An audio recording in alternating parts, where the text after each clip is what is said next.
Let me know when you're doing. Okay. Welcome everyone to Primary Research 101, Surveying Your Target Customer. We're delighted to have you here, and I'd like to introduce our facilitator today, Ann Middleman.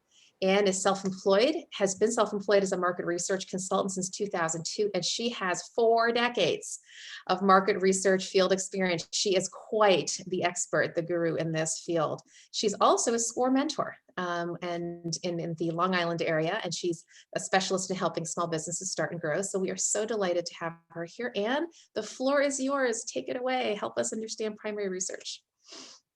Thank you very much, and thank you for inviting me to make this presentation. Obviously, it's an area in which I've been working for a very long time, and so it sort of comes second nature to me, but I'm happy to share whatever I know with you guys.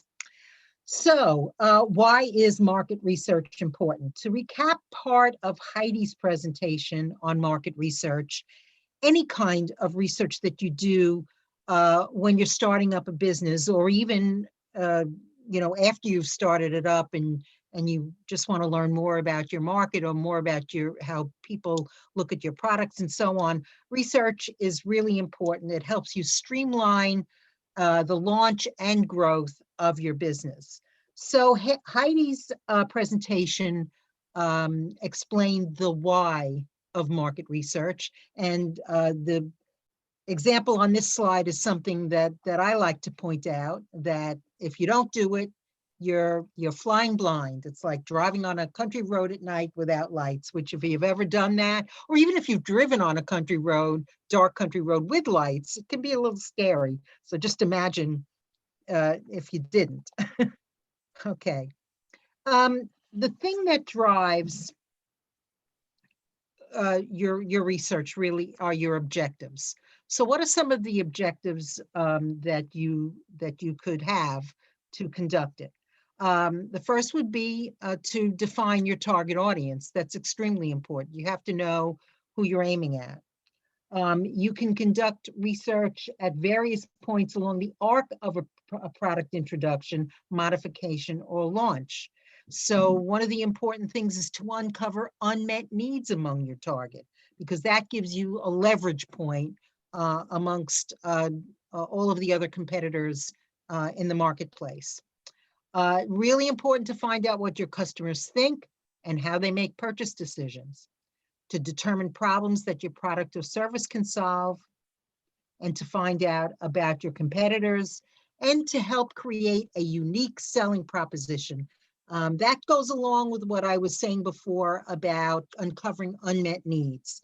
The idea is that you almost always have competitors, and so you want to find out, how can I differentiate myself amongst all the competitors? And one is to find an unmet need, and that helps you build your unique selling proposition. Research can also be used to refine communications, advertising, and promotions, to determine pricing, or to fuel public relations. So today's agenda will be to help you build your market research toolkit. What drives the market research design? And there are really just a few things that you need to know. First, you want to choose a research method, and we'll get more into that in the next couple of slides.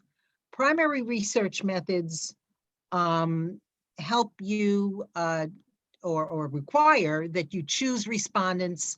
You need to ask the right questions, and you need to know how you're using the information that you collect. I always tell clients there are 3 things that drive the study design, or another way to put that is choosing a research method. The first one is, who do you want to talk to? The second one is, what do you want to really know? What do you need to know? More importantly than what do you want to know? And how are you going to use the information that you collect? Those are the 3 important things to know. So what kinds of options are available to us? Well, first of all, there's secondary research. These are published studies, census data, industry information, things like that. I recently came across what I think could be a very interesting and productive website, and I think it's called usadata.com. and it seemed to have a lot of factoids about the population, possibly businesses as well, because your product or service could be aimed at businesses, not consumers. So that would be an interesting, and I'm pretty sure it's free. So that would be an interesting thing to look at. But secondary research can help give you a good background on the marketplace that you're entering, on your competitors, and all kinds of other things that you need to know when you're launching a business. We're going to focus today on primary research. And one type is qualitative research. That consists of semi-structured interviews. It includes anecdotal research, your experiences and perceptions, or your marketplaces, your target audience experience and perception. It includes things like focus groups, individual depth interviews, also called one-on-ones, ethnographies, and other kinds of things like that. But what you're not going to get out of that is numbers. This is going to tell you the why and the how rather than the how many, okay? Then there's quantitative research. That's the kind of research that you're probably more familiar with when you think about market research. You know, it's like a branding thing. A brand is the sum total of perceptions and experiences about a product or a service or a company. So when people talk about market research, I think the first thing that comes to mind are surveys. Your online surveys like in SurveyMonkey, intercept surveys like if you go to a mall and somebody approaches you with a clipboard. And then there are telephone surveys, which used to be a lot more common than they are now. But that's partly because of the ubiquitous nature of the internet and consequently online services. So sometimes, as I said, you start with qualitative research to get kind of a background, to really get sort of the why and how the marketplace works. And then you want to do a quantitative study to, well, quantify it, to find out how many people feel this way or that way. If you want to make a go, no-go decision or determine the best method of distribution for your product or survey, you should probably go with quantitative. If you want to find out more about how the marketplace works, you want to go to qualitative. Okay, who do you want to talk to? The people you interview must reflect the kinds of people or businesses, if that's your target, that your business is targeting. Your sample must reflect the target market, otherwise the data you collect is meaningless. You generally must screen people from a larger population or list to make sure that they match the profile of your target by age or gender, income, education, or geography. Often this screening looks for people who use the product or service that you are selling or are considering buying it in the next year or so, for example. This could be anything from dandruff shampoo to taking an international trip, to people who suffer from a certain medical condition like arthritis. So generally you start with a larger list and then you screen to make sure that the people that are included in your sample are relevant. They're the people that you want to sell to. So that's whose opinions you want to know about. Lists like this are usually leased from a list broker or an online telephone survey provider. Sometimes the list brokers have lists from magazines. So one time I was doing something, I think it was on tennis, and we got lists from a golf magazine because there's apparently a high correlation of people who both play golf and tennis or have an interest in golf and tennis. So accessing the services of list broker not only make it very easy for you to get the list that you need, but they often have important insights that can help you very much. Asking the right questions, of course, is key. Very often, I'm sure you've seen the results of surveys broadcast on television, a news show, whatever, and you say, oh, well, that's the way people feel. it really depends upon how the question is worded. And if you think about that, if you ask the question one way, you might say a lot. If you ask it another way, you might say a little. So asking the right question is extremely important. And the way you frame your questions is driven by your market strategy and your survey objectives. If your questions are vague, you will not know the answers to what you really want and need to know. If your questions are too narrow, you may be missing something that is afoot in the marketplace. Make sure that your questions are easily understood, especially with an online survey. Keep in mind that in an online survey, people are reading the questions. They're not hearing the questions. And so you have, in an online survey, you can make the questions a little bit longer than in a telephone survey, because again, people are reading them, but you also have to make sure that the punctuations are correct. There's a meme going around for a long time about where do you put the commas? Wherever you put the comma could change the meaning of the sentence. So you want to make sure that the sentences, that the questions are written in such a way that they're very understandable and that they're designed to get you the answers that you need and want. And I don't mean a leading question. You really don't want leading questions because that's going to mislead you. Another thing is to avoid industry or company jargon. Very important. Lots of companies have phrases, acronyms for different market behaviors or different kinds of products or service offerings. And if it's a term that is particular to that company, other people won't understand it. And therefore your question will bomb. People will look at it and read it and go, I have no idea what they're asking. So make sure that you're using sort of vernacular. There are different kinds of question formats, and I'm sure you're familiar with this. You've seen this a number of times. Most of the time, particularly in an online survey, you have closed-ended questions. They could be single choice, a yes, no, or gender, pick one gender. And of course, nowadays, that can be a little bit iffy, but I actually recently saw a survey where the gender question was male, female, non-binary, and other. So surveyors are beginning to respond to changes in the marketplace, in the population, because they want to get as accurate information as possible. And if you push people to answer in just 2 or 3 different choices, you may get somebody who in an online survey may terminate, may just say, I don't want to do this anymore.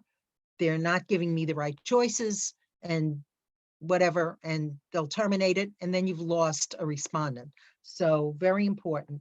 Multiple choice, of course, that I'm sure you're very familiar with.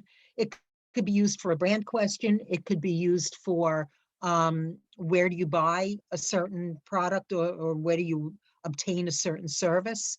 It can be used for, like what are the circumstances under which you would buy this product. And you want people to check as many things as possible. Sometimes if you have a very long list and you really don't want people to check everything, you'll say, please pick up to 3, because you want to get the 3 top reasons or the 3 top brands or whatever the question is requiring. So that's pretty important. Then you get to rating questions and ranking questions. And sometimes people confuse these, but think about it like this. A rating question usually has a 5-point scale, sometimes 7, sometimes 10, but usually the 5 or the highest number is the best. It's extremely important, very important, not so sure, unimportant, very unimportant, that kind of thing, with 5 being the top. A ranking question has the numerical designations in reverse, because when you think about it, ranking is what's the best, what's the most important thing to you, what's the best provider of this product or service, number 1. So in ranking, number 1 is the top choice. In rating, number 5, or the highest number, is the top rating. Number 1 is the worst. So that's usually the way that works. But it's important to make it very clear. And very often, in writing the text for a rating question, or a ranking question for that matter, I will explain it. I will say, we'd like you to rate these attributes on how important they are to you in choosing a brand for such and such a product. Please make sure that, where 5 is very important, 4 is somewhat important, and so on and so forth. I'll write it out in the text to make sure that people know. Ranking, the same thing. Please put a 1 next to your top choice, a 2 next to your next choice, and so on. So you really have to be pretty explicit. Then there are open-ended questions, which are much more likely to be, well, certainly in qualitative research, but perhaps more likely to be in a telephone survey, but you see them in online surveys as well. And these are volunteered responses to questions that require a how or a why. And you see this a lot on customer satisfaction surveys. How do you rate the service that you got from us yesterday? And then it'll say, why do you say that? Sometimes the open-ended part is keyed to the rating that you gave. If you said, oh yes, I give you a 10 out of 10 on this, no, that's fine. If I give you a 3 out of 10, very often it cues the open end. Well, why did you say that? Why did you give us, a bad, review on this? Analyzing these kinds of open-ended questions can be tricky. I guess in the olden days, maybe they still do it. We used to code them. We used to develop codes for the different kinds of responses. And particularly in a question that's evaluating a product, tastes better, tastes good, very chocolatey, too spicy, things like this. And we would create these codes and then encode the volunteered responses. The problem with this is that, again, you're pushing these responses into pre-designated codes, and you can lose a lot of the texture of the response. What I've been doing more often recently is printing out, sort of doing a data dump on these volunteered responses, printing them out, attaching them as an appendix to my report, and summarizing it within the report so that the client can really see not only what people said, but the context in which they said it. Was it sort of a rave review? Was it a mediocre review? And just to see how people said what they said. That it can be very, very revealing and very informative to the client who's looking for consumer feedback or customer feedback. Here are some sample questions. Here are some sample questions, and I alluded to this just now, but here it is printed out. And again, you're going to get a copy of this deck so you can see it. But a typical question would be, how satisfied with you are the place where you're currently getting this product or service? And again, this would be a way for an emerging business to try to find some leverage or an unmet need in the marketplace. If you get a lot of somewhat satisfied, neutral, dissatisfied responses to a question like this, you might say, okay, well, this marketplace needs another place, another store or provider for this product or services because people aren't all that satisfied. But even if people say they're very satisfied or somewhat satisfied, you can still, go a little bit further and ask the open-end question. What would make you even more satisfied? Because very often people say, yeah, I'm pretty satisfied. Yeah, I'm somewhat satisfied. That's good. But let's take it to the next step. Well, what would move you from like a 6 to a 9 or 10? That's very important for an emerging business to know that. Another way to do this is, how would your buying or service experience be even better? So it's not even just about the product or service itself, but how you receive it. Is it, if it's a bricks and mortar kind of thing, well, I'd like it to be easier for me to find this product in the store. Or, and this happens a lot, I would really like it if the salespeople were a little bit more responsive. I mean, I'm walking around looking at all these things and nobody's coming over to me to ask me what I need. So maybe it's the buying experience that could be even better. So these are all ways in which you can try to find some leverage in the marketplace. Here's another way to do it. Here's another way to look at finding an unmet need or finding a gap in the marketplace. If there was a company that could provide this product or service for less money, how likely would you be to try it? And you could ask this question again for, if there was a company that could provide it with better customer service, with more tech support, with quicker delivery, with an easier to navigate website. Whatever it is that you think that is your leverage point in the marketplace, it'd be interesting, and more than just interesting, it'd be important to know, is that something that would motivate people to try your product? Very often clients want to ask what's called a purchase intent question. How likely would you be to buy this product or service? I don't really like that kind of question, because I don't think you get useful answers. People don't really know. A lot of times people's response is, well, it depends. I don't know if I would buy it. Depends upon the price. It depends upon accessibility. It depends upon whether it has this feature or that feature. So it's really just a question of getting, sort of drilling down a little bit into that and saying that, well, if the product or service had this, how likely would you be to try it?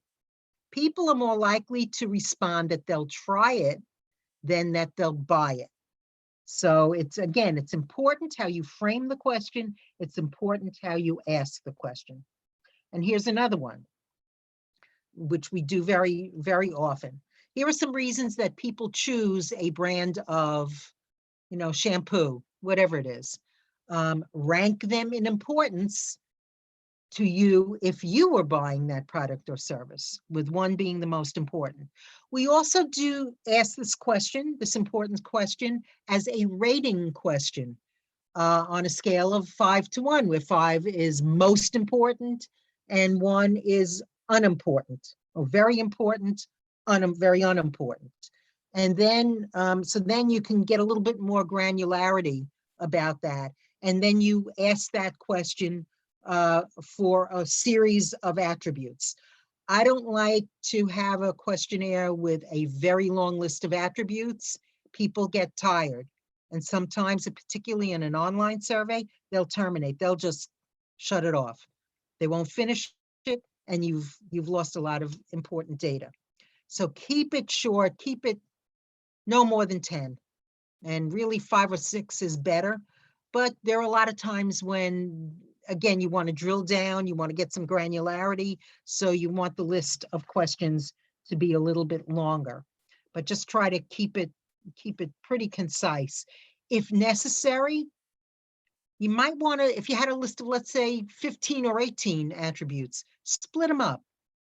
Ask one question, maybe ask something else in between, and then ask it again. Say, here are some other reasons. Split it up so that people don't get tired, because people will get tired.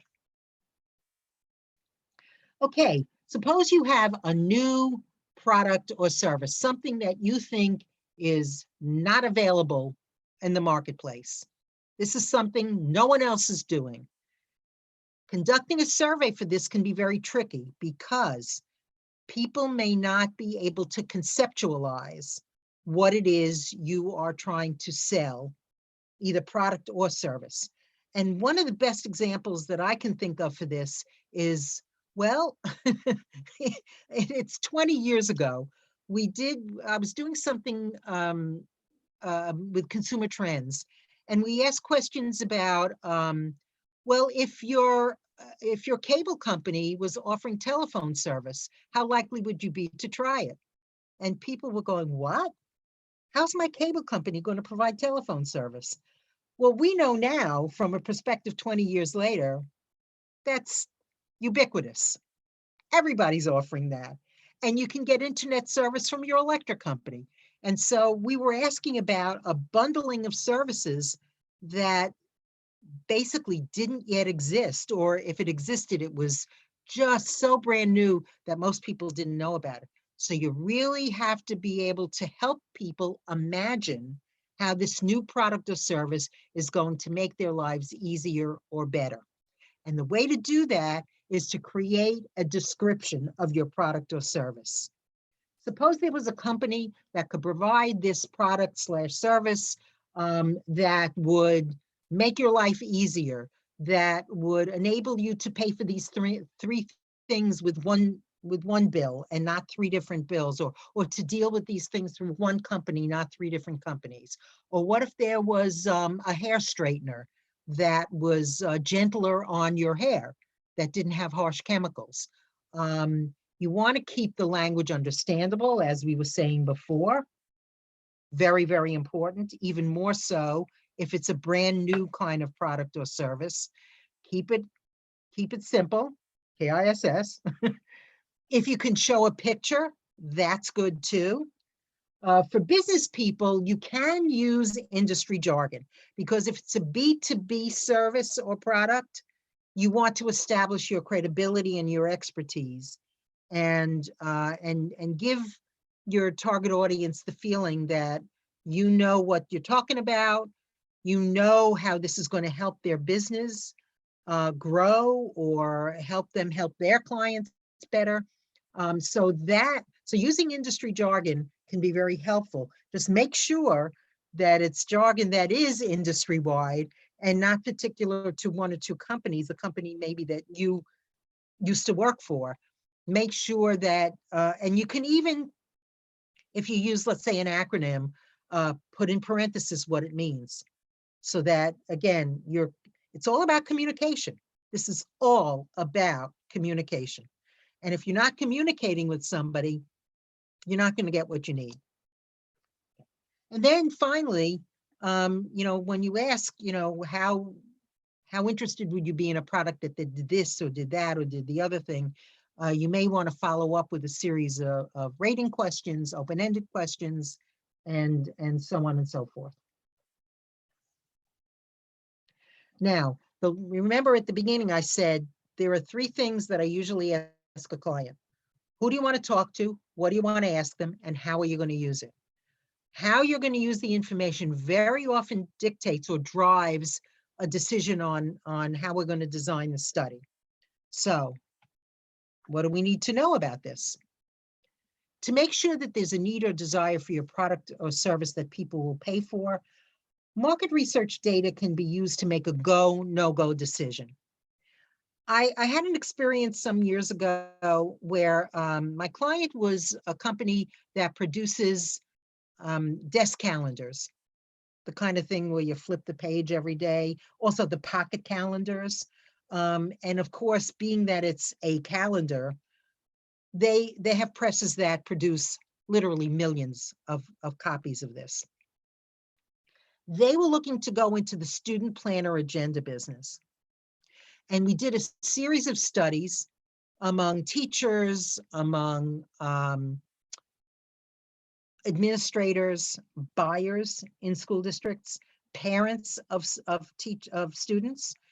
And ultimately what it came down to is that in order to be successful in that line of business, there would have to be a high degree of customization, a school logo on the cover, certain dates in the calendar, things like that, maybe graphics that related to that particular school or that particular district or region or whatever.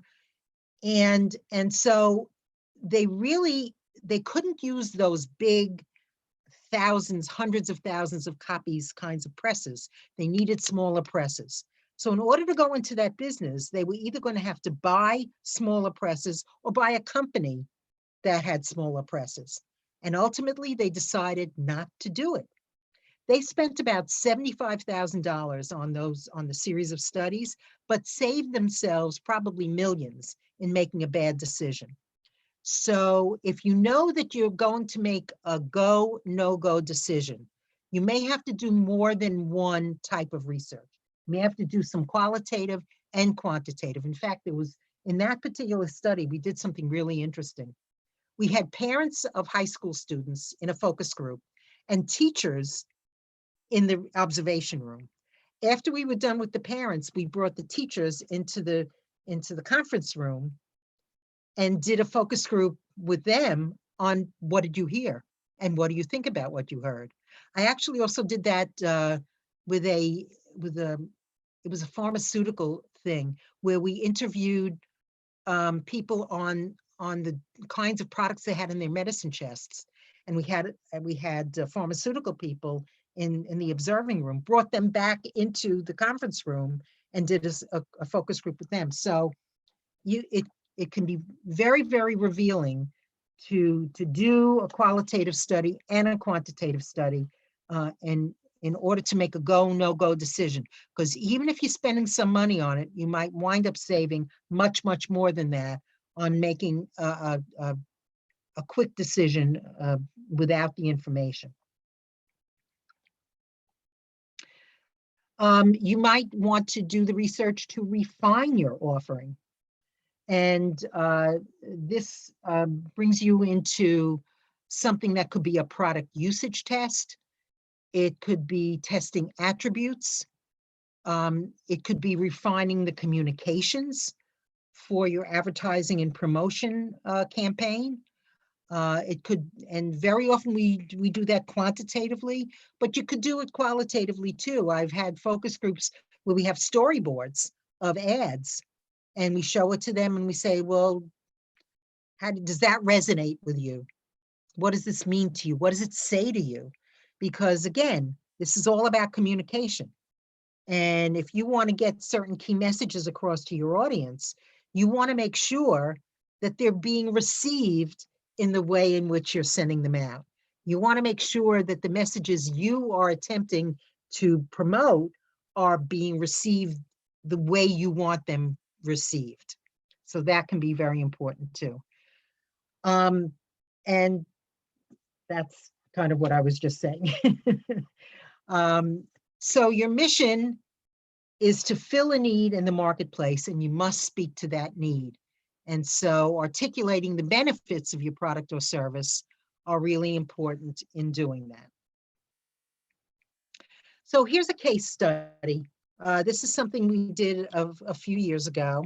There was a law firm in Maine that wanted to expand into the Boston market and to determine how best to position itself to fill unmet needs in that marketplace. Now, I think it's pretty obvious the Boston market is bigger than the market in Maine, so they had a lot of competitors. So what we did was, we did several things. We interviewed some of their clients, their current clients and past clients.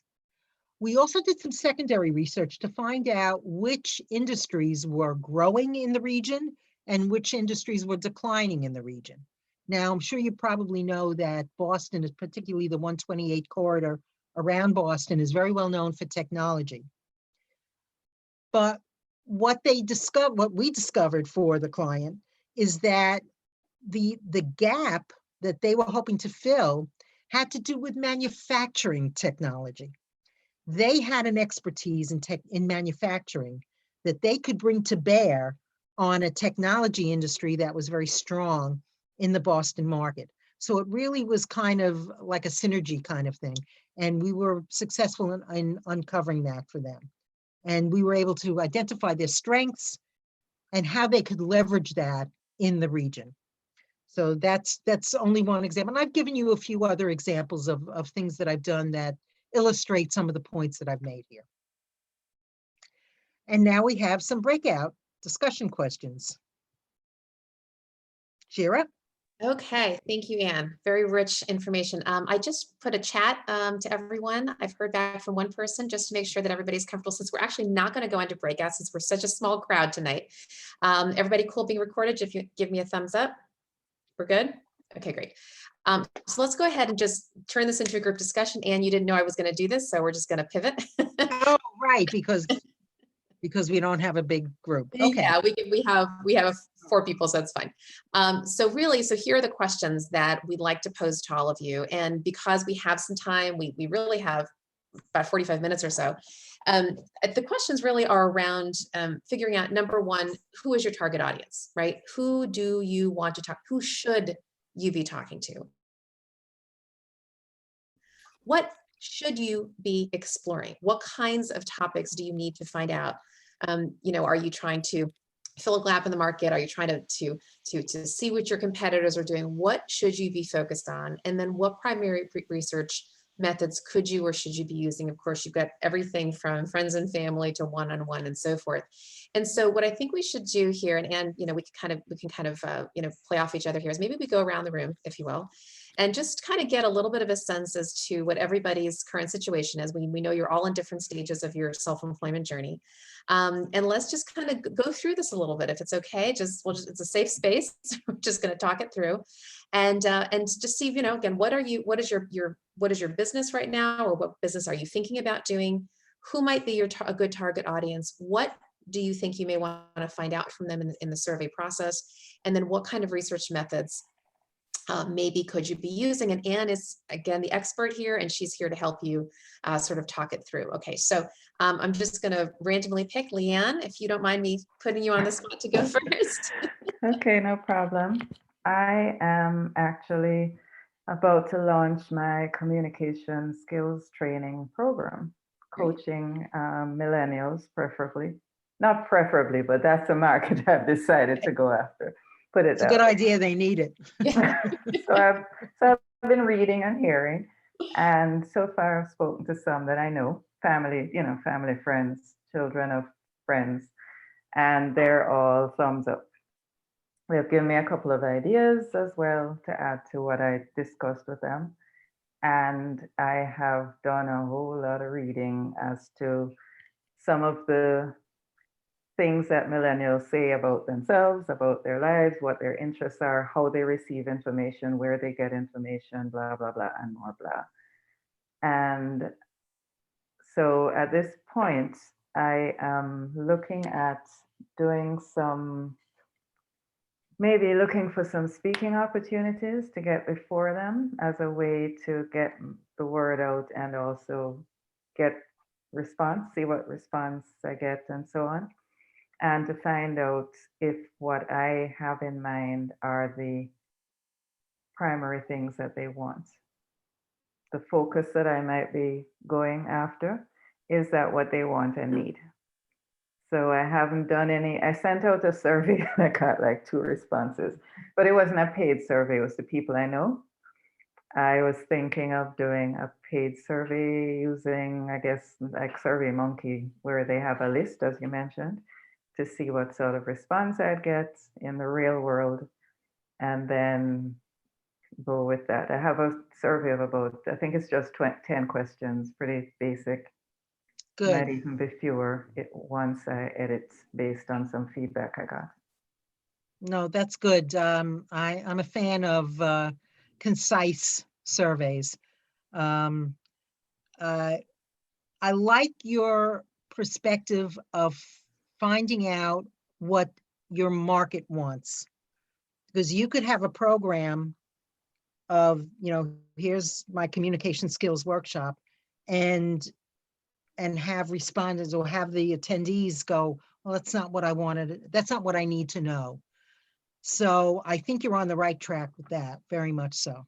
Okay. And I think it's fine that you spoke to some friends and family first. I mean, they might be a little bit biased, but I don't know, millennials, I think, tend to be fairly honest. They're not looking to, especially people that they're not looking to curry favor, so they'll tell you what they think. But I personally think that it's a very strong need out there. I mean, millennials maybe fairly well educated in terms of, college or graduate school. I don't know how educated they are in terms of people skills, in terms of writing skills. I mean, even the last job that I had, which was 20 years ago. So those folks are Gen Xers, I guess. Some of them just could not write a cogent sentence, and it was really shocking. But certainly in terms of communication skills, I think, and when you look at job openings and job descriptions, very often it says written and verbal communication skills a must. Yep. So that really could be a very strong leverage point for you, that, if young people are out there looking for jobs, I can help you get a job or get a better job if your communication skills are better. So I think you're on the right track. Okay, thanks. Leanne, I have a couple of questions for you. So have you determined yet who the actual purchaser is going to be of your services? Here's what I mean. So millennials, the whole generation, a lot of people don't know this. The oldest of that generation is actually about 40 years old now. I know, Right. shocking, right? Yeah. Yep. They were born Okay. born between 1980 and 2000, so the oldest are actually 40, but there's of course many who are much younger than that. And and the reason why I asked that is because for a couple of reasons. So, if you're selling this to millennials directly for them to pay out of pocket for their training, a lot of them don't necessarily have either the discretionary income to support it for all kinds of reasons, COVID notwithstanding, but just because the income has been a lot of them are finding that they're not earning the same kind of income that their parents did. And number two, there may not be the perceived need to want to pay for such a training, right? Because oftentimes people will lay down money out of their own pocket only if they feel that the problem is urgent, more of a have to rather than a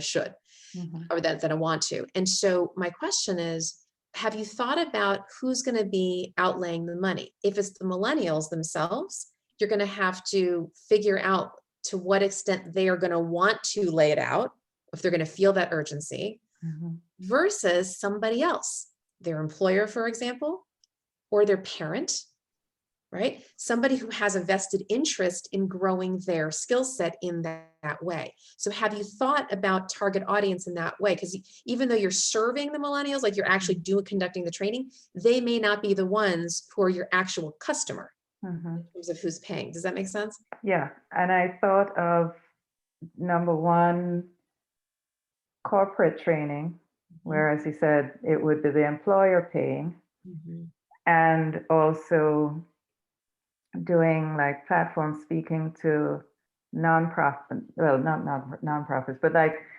associations where they network. For example, IEEE for techie types. A lot of times that, I don't know why, somehow or other, the stars just line me up with a lot of engineers. Over my time, I used to do editing and stuff in the FAA world, and I've 2 times I've worked in that environment, and I always end up around a bunch of engineers. Soft skills is not necessarily their forte. Right. Absolutely I've right. sat through millions of tech reviews and program status briefings, and I've been like, get me out of here. Yeah. The language, the PowerPoint, death by PowerPoint, all of that.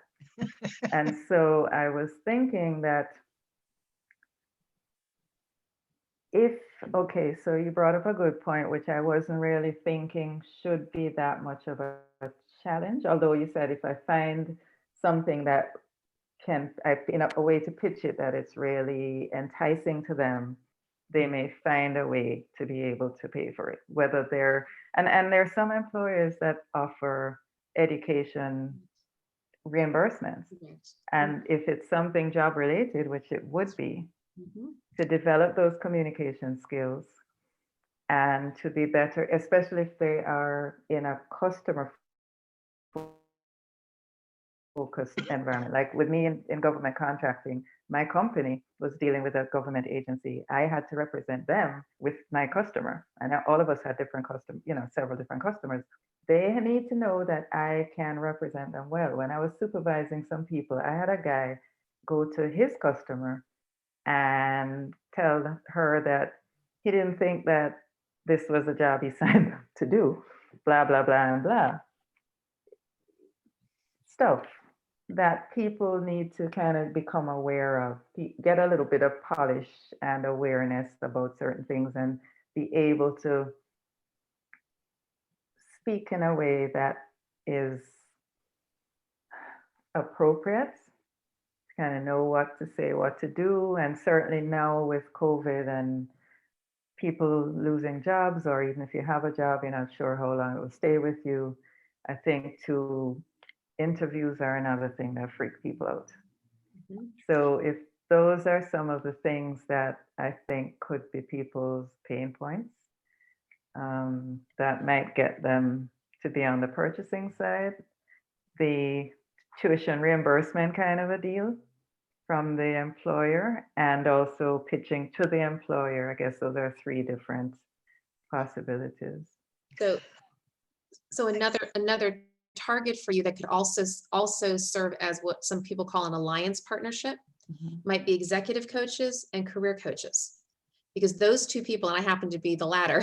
Actually, Right. I remember. so I know, right? So I work with people all the time who are in both those categories. So if you surveyed somebody like me, I could then share with you some of the pain points that I see and how clients like the ones that I serve might find value. And then somebody like me could be a channel partner for you and refer you to the clients who need your services. So in the survey world, right, you could actually ask the alliance partner to give you some real data points around the breadth of their market knowledge to inform your, your research. Great I point. think Thank it also, you. I didn't think of that. yeah, I think it also depends upon how you're pricing it. I mean, I've heard of coaching programs that are thousands of dollars, and or it could be like $50 a session, maybe a couple of $100 altogether, which may be more palatable to the person looking for a job.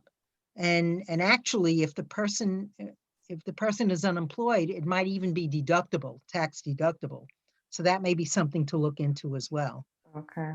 That when you're looking for a job, there are things that you can deduct, like even the newspapers and things like that. And Leanne, that'll also affect how you shape your own business model.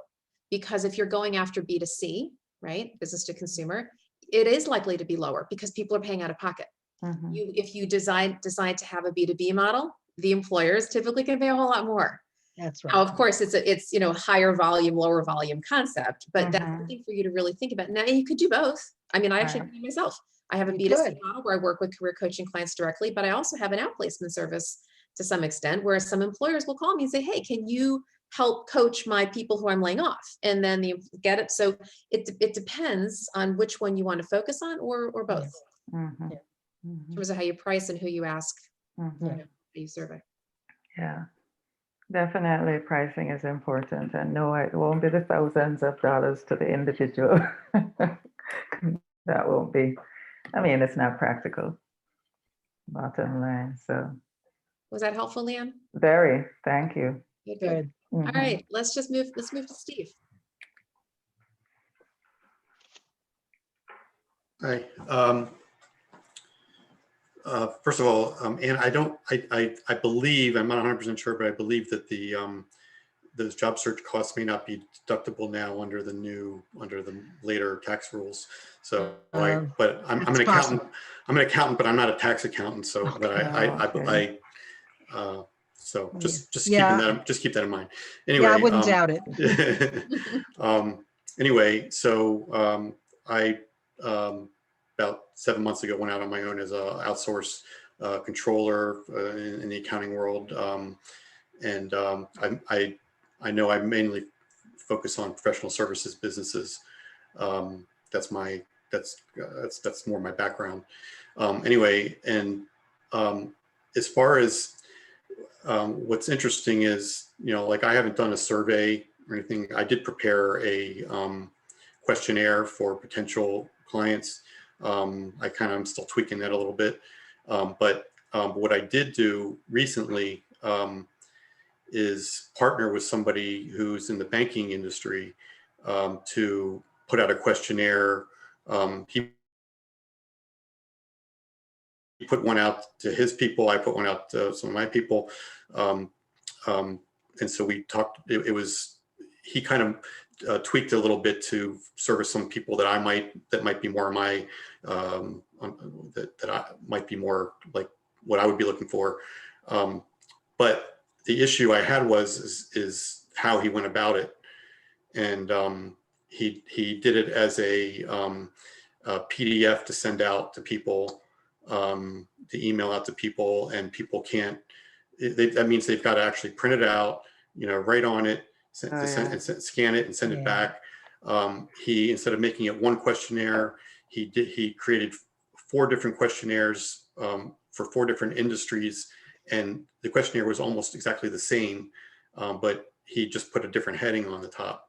And so I had to think about who I was sending it to, and I didn't send out nearly as many as I might have, because of how it was done. And he had more survey background than me. I have none. So I kind of, went along with it, but I ended up not really liking the whole thing. So anyway, that's just a little thing. So anyway, but the idea is partnering with somebody else.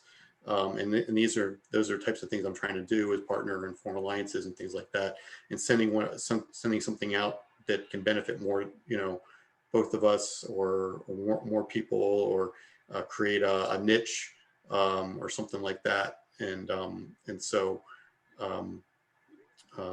that's kind of what we did. But I haven't done one myself, and I just tend to believe that for what in my industry, especially the fact that I have some government contracting background in the DC metro area,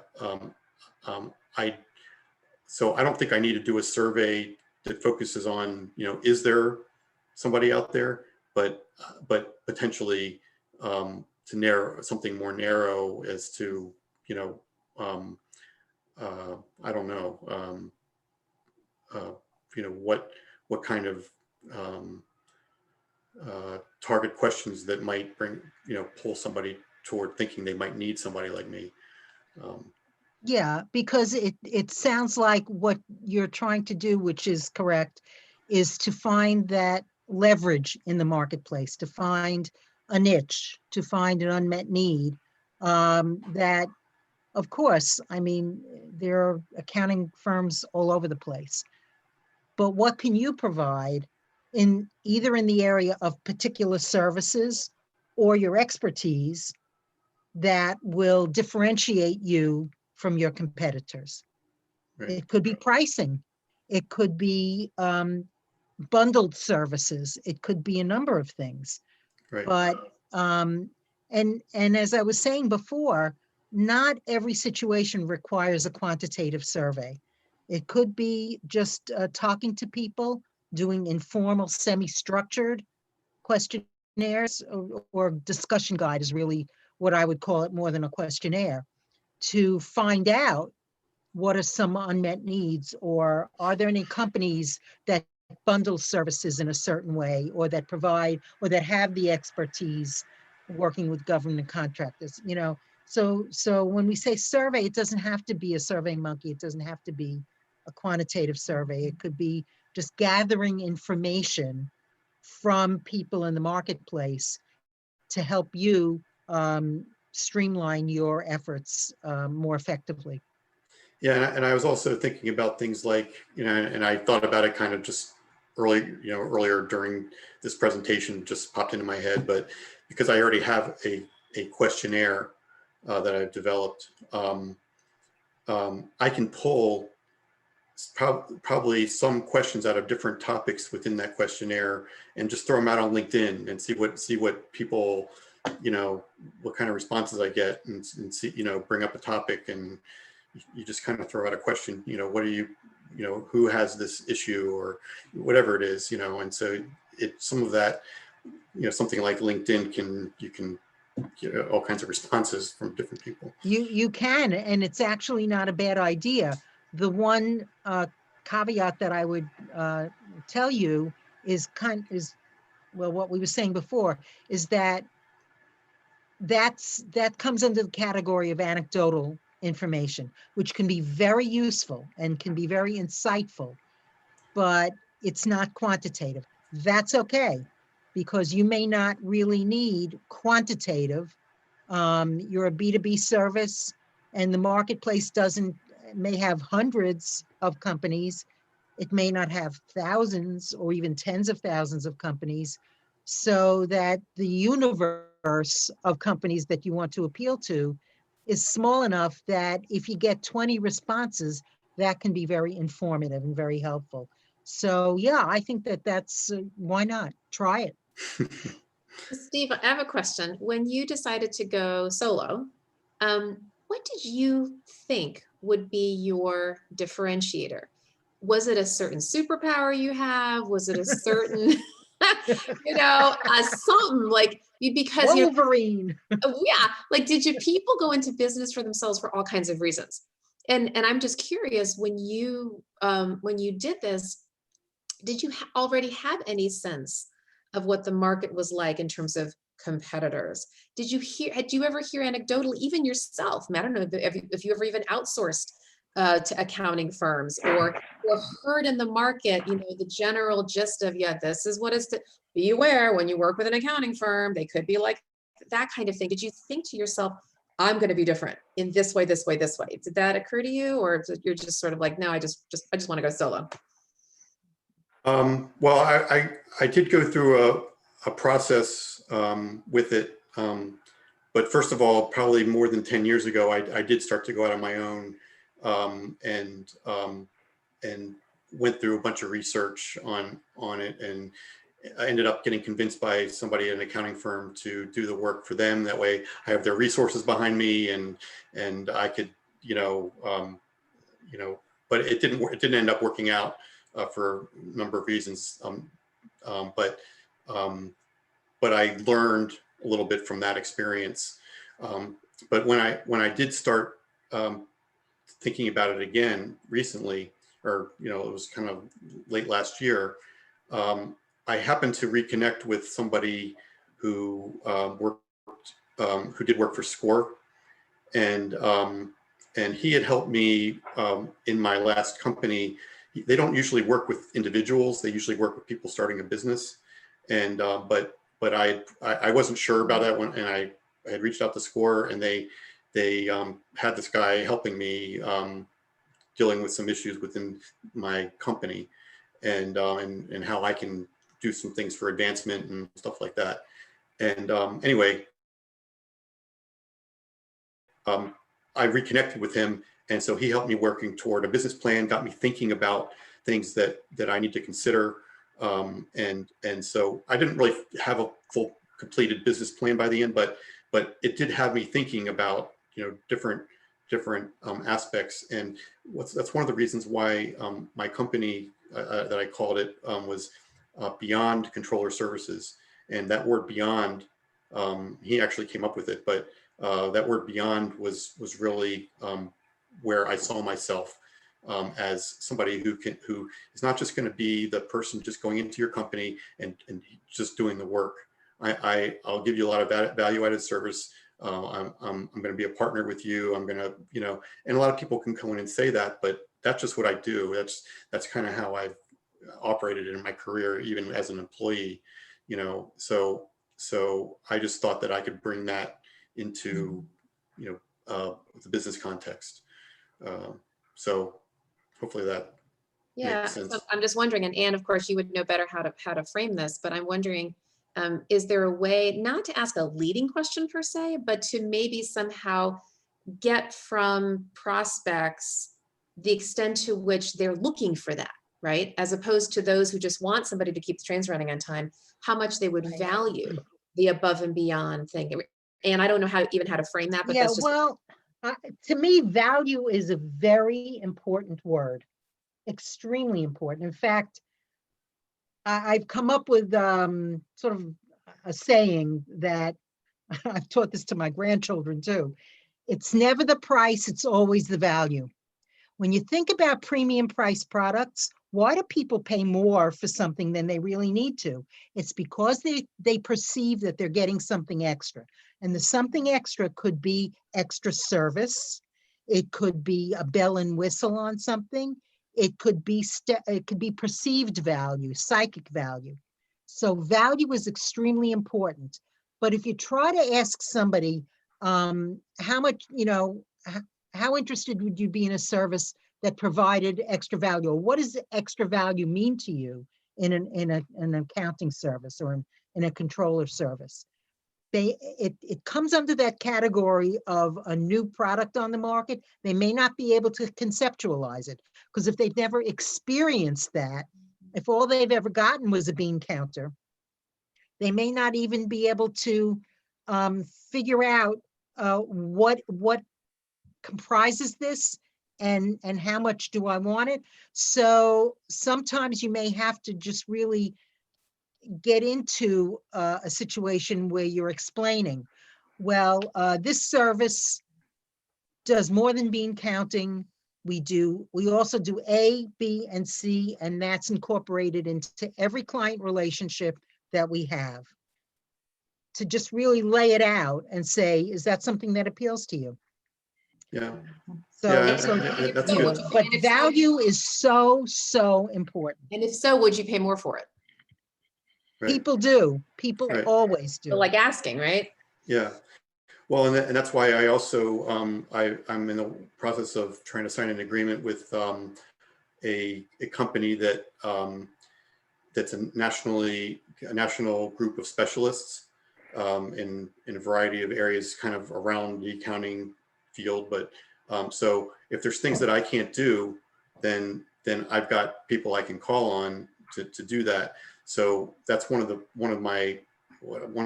things I'm going to market once I kind of figure out how to go about it. But hey, you've got me, but I've also got this network behind me, and Yeah. so Yeah. I'm not an accounting firm, but I do have resources. So, so that's kind of. Yeah, strategic alliances can be very, very valuable and very helpful.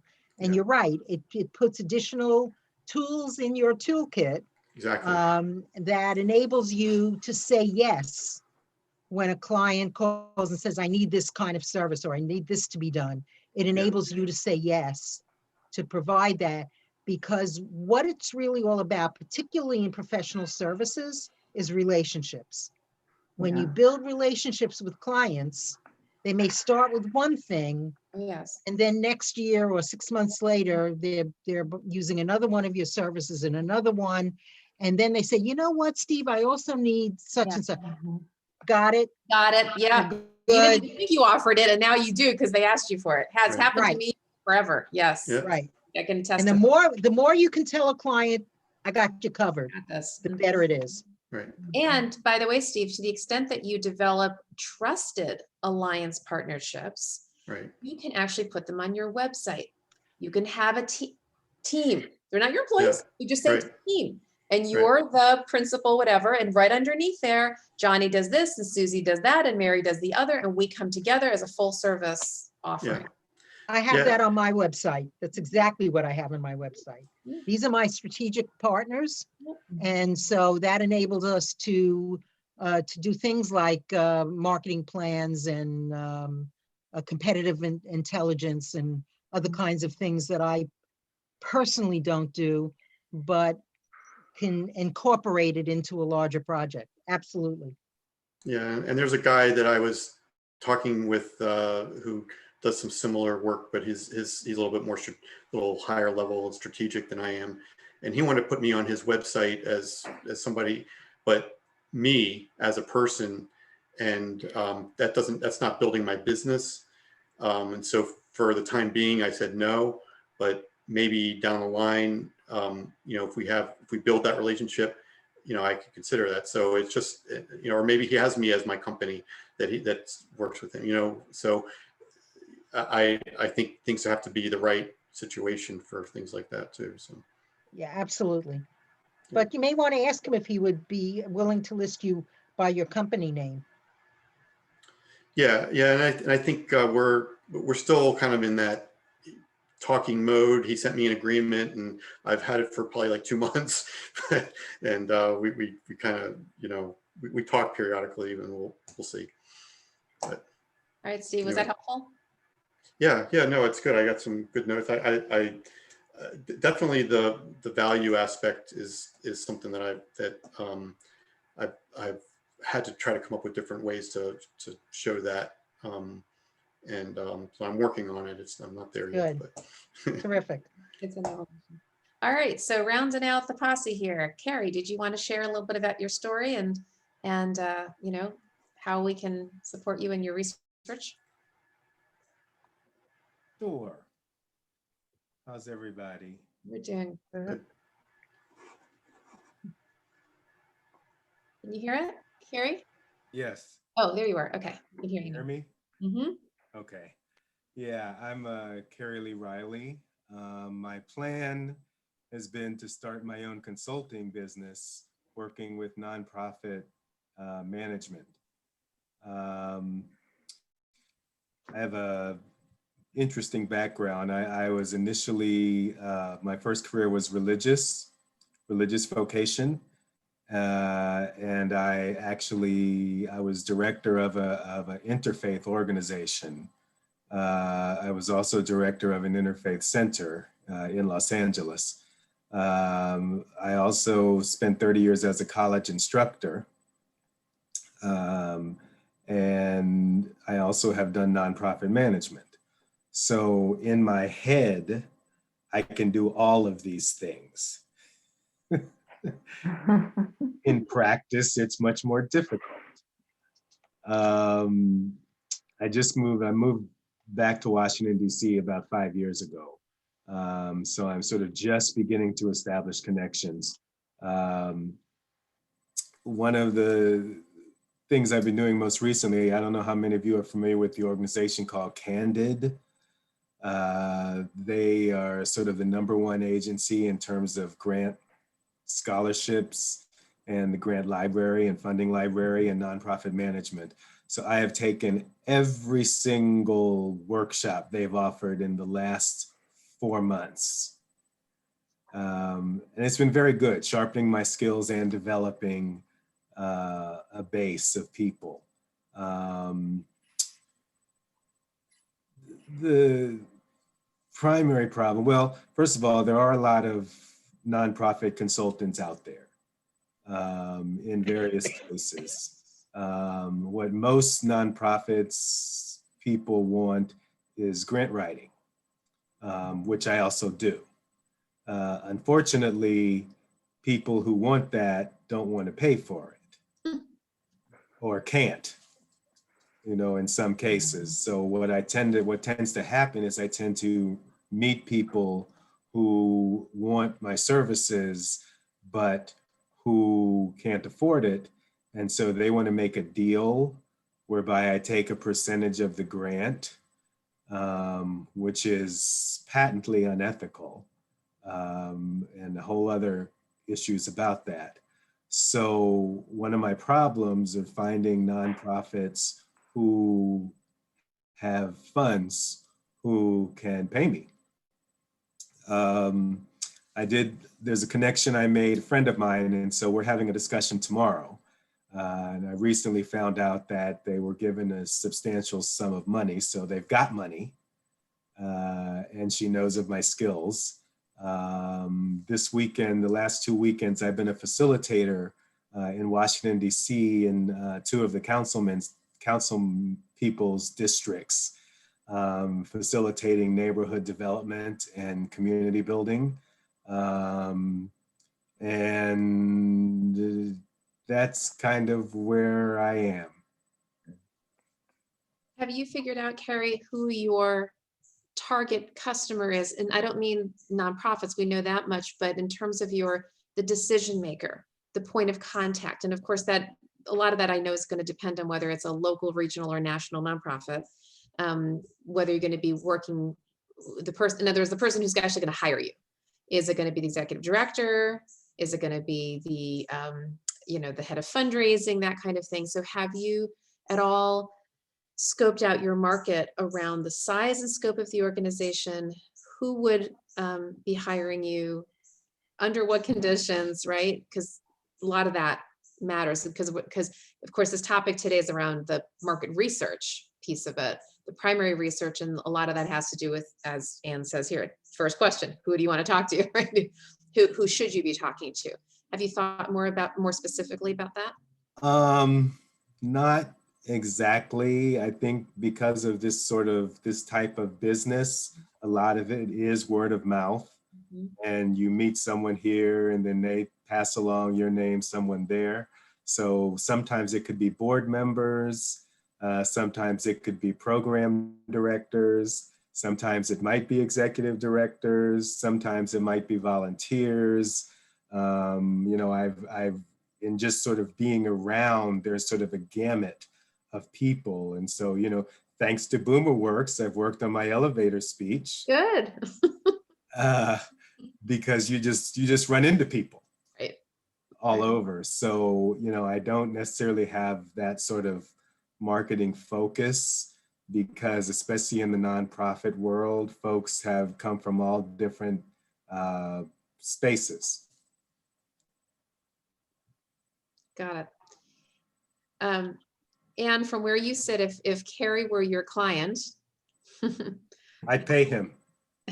Yes. If Carrie were your client and he hired you to help him with his market research, how might you advise him at this point? Well, I think you made a very good point in terms of identifying the target, not by the type of organization, but by the person who is the decision maker. But the other thing is that it seems like you may need to refine the organizational target by the size, because the larger charities, the larger not-for-profits will have a budget for you. I mean, truthfully, I run into this similar situation with my business, which is that I need to find companies that have the budget and the strategic awareness of allocating a reasonable budget to do the kind of research that they want and that they need. So in a way, it's similar with you. You need to target the kinds of organizations that have the budget to pay you and have the strategic awareness of the need to hire a professional like you. Unfortunately, that narrows the number of companies or the number of organizations in your spotlight, in your target market. But ultimately, if just a few companies or a few organizations are going to provide you with a living, that's okay.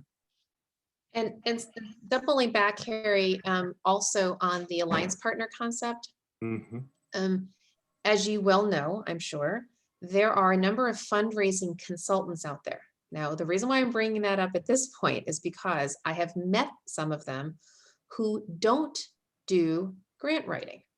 They just won't, can't, won't, shouldn't, don't do it. They do the high net worth donors, right? They make the asks. They do all the relationship cultivation. And man, oh man, neither the twain shall meet. Usually they're not the same person. And so, as I'm sure you're also familiar, there's an association called AFP, the Association of Fundraising Professionals, right? Who are both practitioners, people who work in-house, and then of course the consultants. You may very well want to network with those folks. Actually, I would say even on both sides, not only the consultants who could be alliance partners, but even the fundraising professionals themselves, because typically for an organization to hire a dedicated full-time fundraiser, they have to be large enough to have a budget for that. And again, a lot of those in-house fundraisers don't want to do grant writing. They want to outsource it. So right off the bat, you could become part of the cadre of the grant writers that they tap, especially if you have written certain kinds of grants that relate to the kinds of grants that they go after. Because as you know, not all nonprofits are the same, and they have different kinds of subject matter expertise. And so a lot of times when people are hiring a grant writer, they want to know that you've written proposals for their kind of mission.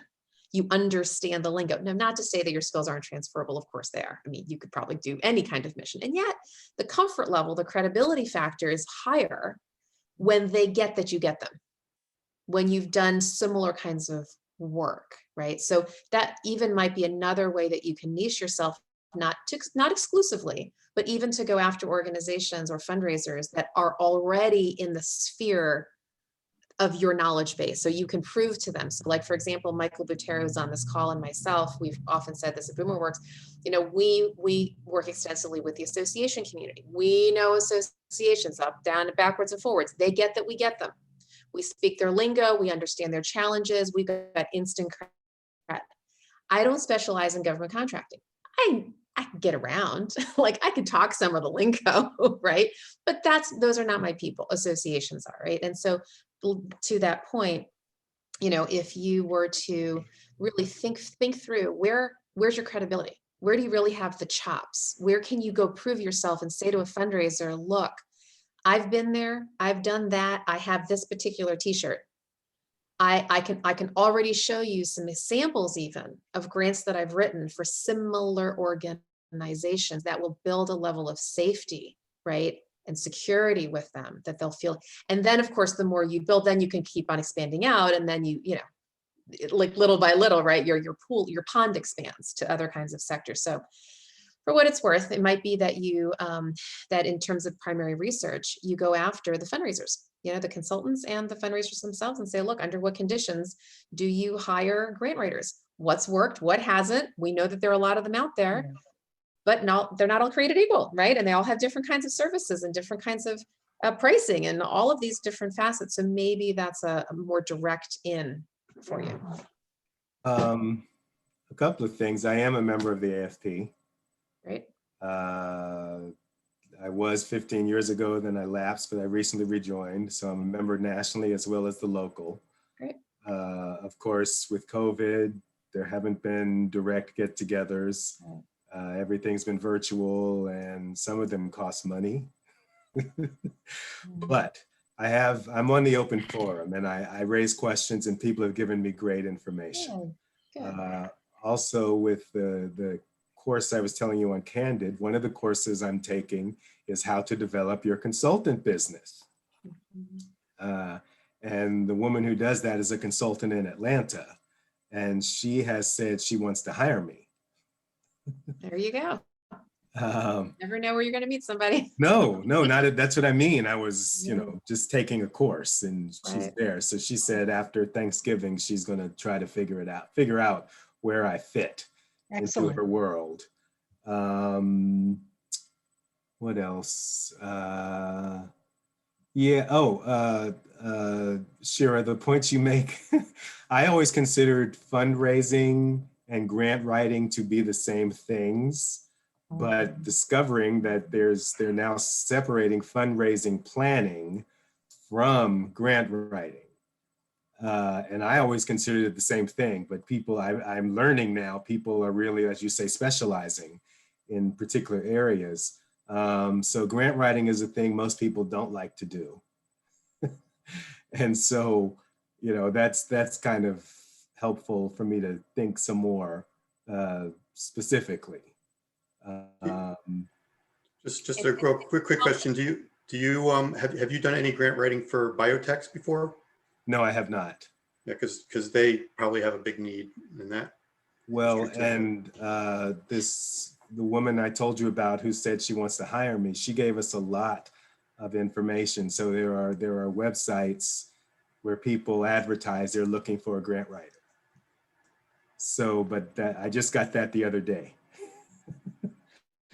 I'm just wondering whether anyone overseas would be interested in your skills, because you have people who do get grants or used to, IDB, the Inter-American Development Bank, the World Bank, and different UN organizations that they might be trying to get funding for, or, you know, NGOs, different things. I'm wondering whether that would be a possibility Yes, that's a possibility. overseas. I haven't researched it, done my market research yet, but that, thanks you, that gives me another idea. Mhm.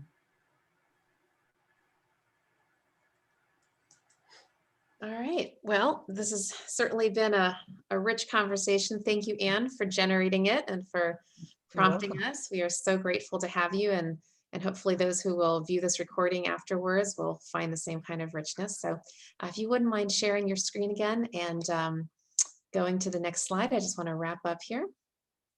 Just to let you guys know, we are on social media, so you can follow us on Twitter and Facebook and LinkedIn.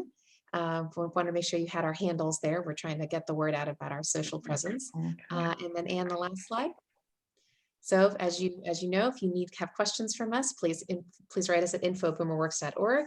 We certainly have volunteer opportunities, and just make sure to join our community on the Join tab on the BoomerWorks.org website. And also to let you know that we are continuing with our growth groups. So we had a great one. I think all of you were on it last time in October. So we're doing another one on November 5th. And we just had a great time last time, you know, really making sure that we got into people's questions, and it was a really great peer sharing. We'd like to do that once a month. So hope you can join us there. So with that, we wish you a wonderful evening. Have a blessed night, everyone. And thanks so much for joining us. Okay, thank you so much. Thank you. Thank you. Bye. Thanks. Good luck, everybody. Yeah. Thank you. Thanks, Appreciate everyone. it. Take care. Mhm. Have a good night. Bye.